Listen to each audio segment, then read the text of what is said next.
لكن اوعى يا صديقي تقع في فخ انك تقيمه او تقول ان هو مدرب جامد او تقول ان هو مدرب ما حصلش. اوعى تعمل كده، ده فخ كبير، اوعى.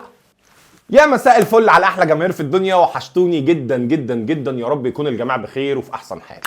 حد عايز مني حاجه تاني؟ حد نفسه في حاجه؟ اتوقع لكم اي حاجه؟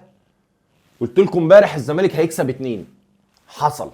قلت لكم الزمالك هيجيب جول بدري في دقيقه 7 ناصر منسي، حصل. محدش ليه حاجه عندي. الكابتن رضا عبد العال، انا اسف انا اللي هقعدك في البيت، خلصانه.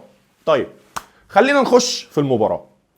الزمالك بتشكيل غير متوقع اغضب الكثير لو ما كانش الجميع، وبفلسفه خاصه لجوزيه جوميز قدر ان هو يتغلب على ابو سليم الليبي المفروض في ملعبه ويتحصل على ال3 نقاط عشان يكون اول مجموعته. دي حاجه مهمه جدا، وتبقى الرساله وصلت للفرق اللي موجوده معانا في البطوله. بنقول ان احنا جايين نلعب على البطوله، احنا فريق البطوله، احنا الفريق المصنف رقم 1 والمرشح رقم 1. ده تبقى رساله وصلت للجميع. بكل صراحه جوزيه جوميز ليه دور كبير جدا في المباراه، والمباراه بشكل كبير جدا تتحسم له او تتحسب له. لكن اوعى يا صديقي تقع في فخ انك تقيمه او تقول ان هو مدرب جامد او تقول ان هو مدرب ما حصلش. اوعى تعمل كده، ده فخ كبير، اوعى. ليه يا باشا؟ اقول لك. لان هو لسه ما لعبش غير مباراتين، ده غير طبعا ان ابو سليم الليبي فريق برضه متواضع الى حد ما، فما ينفعش ان انا بناء عن فريق متواضع ومباراه فاتت انا اتعادلت فيها ابدا احط تقييمي. امال يا عم احمد هنقيمه امتى؟ اقول لك، نقيمه بالظبط بعد مباراه الاهلي في نهائي الكاس. ليه؟ هيبقى لعب في الدوري ولعب في افريقيا ولعب بجمهور ولعب فرقه متوسطه وفرقه كبيره وفرقه صغيره. بعد مباراه الكاس بالجماهير والضغط بقى وتلعب على بطوله والكلام ده كله، نقطه ومن اول السطر. يلا بينا نبدا. يا انت مدرب قوي وعندنا ثقه فيك ونقدر نقول عليك خليفه للمدربين التقال اللي كانوا موجودين مع الزمالك وهتقدر تاخد بطولات، او ان انت نهاية الموسم هتبقى سكتك خضراء. لكن ده ما يمنعش ان انا اشيد بيه في المباراة، وان هو فعلا ليه بعض اللمسات وما اقدرش اقول بصمات يعني، لانه لسه تاني مباراة. لكن الزمالك فيه تغيير، فيه تغيير. اول مثلا التغييرات اللي انا شفتها النهاردة مصطفى شلبي الى حد ما بقى بيدخل لجوه، وكان في كرة تقريبا في الدقيقة 6 زيزو لعبها وعدت وجات له وحطها فوق، فمصطفى شلبي بقى بيتواجد جوه ال 18 وبقى بيخش اهو. فدي البدايات، ما تطلبش منه برضه انه طول الوقت يبقى في المباراة داخل لجوه، ما هو لسه مش متعود، واحدة واحدة. فده كان اول التغييرات اللي انا شفتها. الزمالك عنده فاعلية، عنده خطورة، عنده انياب في الخطورة، بقى بيلعب في كل انحاء الملعب. دي نقطة مهمة قوي. يعني انا شفت النهاردة مثلا الزمالك بيلعب ناحية اليمين وبيلعب ناحية الشمال وبيلعب في العمق، بيلعب في كل انحاء الملعب. ده بيفيد بايه او بيعمل ايه؟ بيخلي الفريق اللي قدامك دايما هو مش فاهم انت هتجيله منين او فين نقطة قوتك، فدايما بيبقى في موقف دفاعي. فده مهم جدا ان انت تبقى عارفه. الزمالك عايز اقول لك برضو نقطة مهمة قوي، خط النص اللي لعب بيه النهارده هو النص اللي كان موجود قبل الصفقات، لكن الموضوع اتغير شويه. ده ليه سببين. اول سبب ان انت بتلعب ابو سليم، فرقه ما بتضغطش قوي، برضو فرقه متواضعه زي ما بقول لك، فمش الفرقه يعني اللي تبقى ضغطاك وتبين اخطاء نص الملعب. النقطه الثانيه ان في ناس موجوده على الدكه، فكله عايز يطلع اللي عنده، ودي حاجه برضو بقت في الزمالك. الزمالك بقى عنده دكه قويه، يعني الزمالك منزل 3 تغييرات انا شايفهم مهمين قوي، وان شاء الله اللعيبه دي قدام شويه هتبقى بتنزل تصنع الفارق بشكل كبير. يعني احنا شفنا النهارده لمسات كويسه، برضو ما ينفعش اقيمه، ما ينفعش يعني واحد زي احمد حمدي راجع من اصابه وكلهم اول لمسات ليهم مع الزمالك، فما ينفعش ان انا اقيم في اول مباراه ليه. الحاجه التانيه برضو بصراحه اللي تتحسب لجوزيه جوميز ان هو تقريبا عمل كل المطلوب منه. هو كسب تمام، عمل شكل للزمالك، لاعب الناس الصفقات، وخد بالك من نقطه مهمه قوي، هو لحد دلوقتي مش مستقر على تشكيل.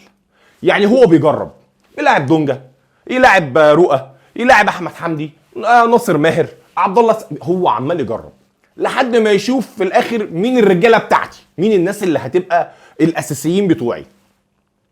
فهو لسه عمال يجرب، لكن ليه بصمات.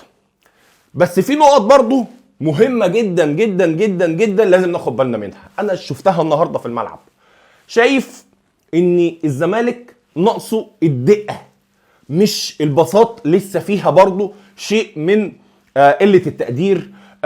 مثلا في كور بتبقى مش محتاجه ترقيص بتترقص فيها، حاجات كده محتاجه دقه اكتر. الزمالك محتاج دقه اكتر، في ميس باص كتير. لكن خليني اقول لك برضو حاجه ما كانتش في الزمالك خالص. الزمالك جاب الجول وفضل ضاغط وبيسعى ان هو يجيب التاني، ودي حاجه جديده على الزمالك، جديده على الزمالك. ما يعني خليني اتكلم معاك بمنتهى الصراحه. حاجه تانية كمان ان احنا الكره التانية وضغطنا وقطعنا للكوره كان 10/10 بصراحه ربنا. الكره التانية تقريبا كلها بتاعتنا. بس برضو ارجع واقول لك وافكرك ان انت كنت بتلاعب فريق متواضع. كان في بقى 3 حاجات عايز اتكلم عنهم كانوا اسوأ ما في المباراه. 3 حاجات بجد وحشين جدا جدا جدا. اول حاجه هتكلم عنها التحكيم الافريقي. بجد الحكم انا مش يعني حكم ضعيف جدا جدا جدا. الحكم يعني انا مش عارف، يعني ضربه جزاء لزيزو انا من وجهه نظري هي ضربه جزاء، وضربه جزاء لشيكابالا واضحه واضحه واضحه، كره جت في ايد اللاعب حتى نزلت تحت ايده، يعني مش محتاجه فار اعتقد. يعني الموضوع واضح جدا، وهدف دخل فينا. الكره ما جاتش جوه الجول خالص خالص، يعني دي حتى ما جاتش على الخط. ف لا تحكيم ضعيف. وهنا عايز اتكلم بصراحه اداره الزمالك، وعايز اتكلم ان احنا لازم نضغط على ده. يعني انا بصراحه ربنا انا بشيد بالنادي الاهلي في الحته دي.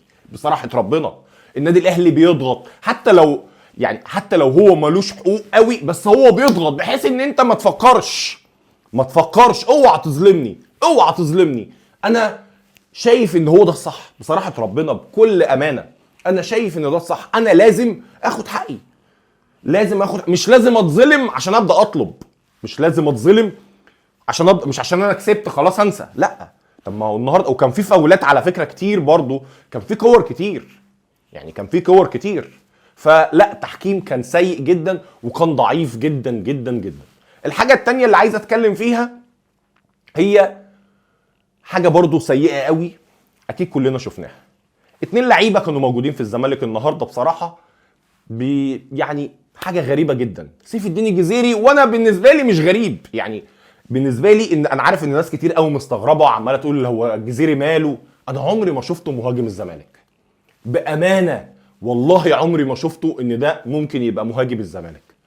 طول عمري بشوفه ان هو يعني ايه، هو مجتهد بس انما ما عندوش فينش، ما عندوش، ما تعرفش هو بيلعب ماتشين في السنه. فلا ده ما ينفعش يبقى المهاجم بتاعي. وكمان مهاجم المفروض ان هو اجنبي ومهاجم دولي وبياخد بالدولار. انا الموضوع ده بصراحه بيجنني، ان انا بجايب واحد اجنبي وعلى عليا ده بصراحه بتجنن منه. يعني بياخد بالدولار واخد مكان اجنبي، ويعني عامل عليا ان هو يعني جاي يجيب الديب من ديله زي ما بيقولوا، وهو في الاخر على عليا يعني. لا ده اللعيب الاولاني. اللعيب التاني اوباما، اللي تقريبا يعني كان في النهارده معامل شغاله واجتماعات وي عشان يعرفوا هو مركزه ايه في الملعب اصلا. يعني المفروض ان اوباما كان صانع لعب الزمالك النهارده. يعني انا ما شفتش كره اتصنعت، ما شفتش غير بساط لورا، اقعد اخد الكره وارجع لورا هو ده صانع اللعب؟ هتقول لي اصل هو كان ممسوك. طب ما احمد حمدي نزل ولعب كام كوره، هو ما لحقش يظهر اصلا، ولا اي حد فيهم لحق يظهر. بس يعني لا، يعني انا صانع لعب، المفروض اوباما يعني ده كابتن من كباتن النادي. فلا بجد مستوى سيء قوي. يعني انا بقول لك ناس كتير جدا ما تعرفش هو مركزه ايه، بيعمل ايه في الملعب، محدش عارف. الحاجه بقى اللي عايز اتكلم فيها التالتة هي حاجه وقعت قلوبنا، احمد سيد زيزو اصابته. بجد زيزو وهو بيتشال وخارج دي، يعني انا عايز اقول لك انا بجد كان ناقص اعيط. بجد حاجه وحشه قوي اني اشوف زيزو متصاب وطالع دي. بجد طبعا الف سلامه على زيزو، وان شاء الله باذن الله يرجع يكسر الدنيا كالعاده طبعا، بس طبعا من غير عرض، وان شاء الله يرجع احسن من الاول.